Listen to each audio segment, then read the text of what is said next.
ओम नमः शिवाय। आइए सुनते हैं महाशिवरात्रि की पावन व्रत कथा। प्राचीन समय की बात है। वाराणसी के समीप एक घने वन के किनारे एक गरीब व्याध अर्थात शिकारी रहता था।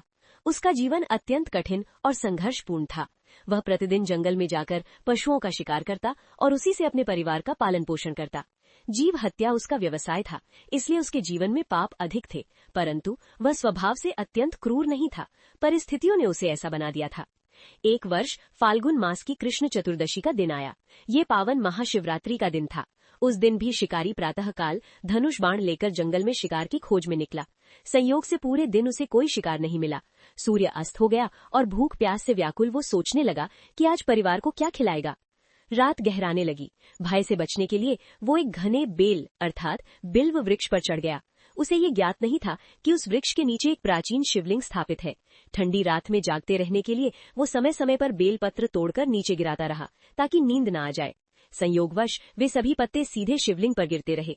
उसके पास एक छोटा जलपात्र भी था जिससे पानी की बूंदें टपककर शिवलिंग का अभिषेक करती रहीं। इस प्रकार अनजाने में ही उससे महाशिवरात्रि का व्रत पूर्ण हो रहा था। दिन भर उपवास, रात्रि जागरण, बेलपत्र अर्पण, जलाभिषेक।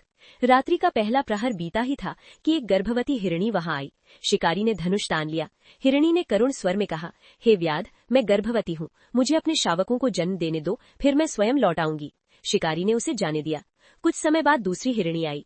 उसने भी अपने बच्चों को सुरक्षित स्थान पर छोड़ आने की विनती की। व्याध ने उसे भी जाने दिया। अंततः प्रातःकाल वही हिरण और हिरणियां अपने बच्चों सहित लौट आए। उनका सत्य, वचन पालन और पारिवारिक प्रेम देखकर शिकारी का हृदय द्रवित हो गया। उसने सोचा, मैं इन निर्दोष प्राणियों की हत्या करके कितना पाप कर रहा हूँ। उसका मन परिवर्तित हो गया। उसने धनुष नीचे रख दिया और हिंसा छोड़ने का निश्चय किया। उसी क्षण शिवलिंग से दिव्य प्रकाश प्रकट हुआ और भगवान शिव स्वयं प्रकट हुए। उनका स्वर अत्यंत करुणामय था। उन्होंने कहा, हे व्याध, तुमने अनजाने में ही आज महाशिवरात्रि का व्रत किया है।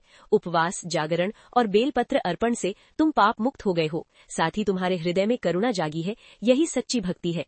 भगवान शिव ने उसे आशीर्वाद दिया और अंततः उसे मोक्ष प्रदान किया।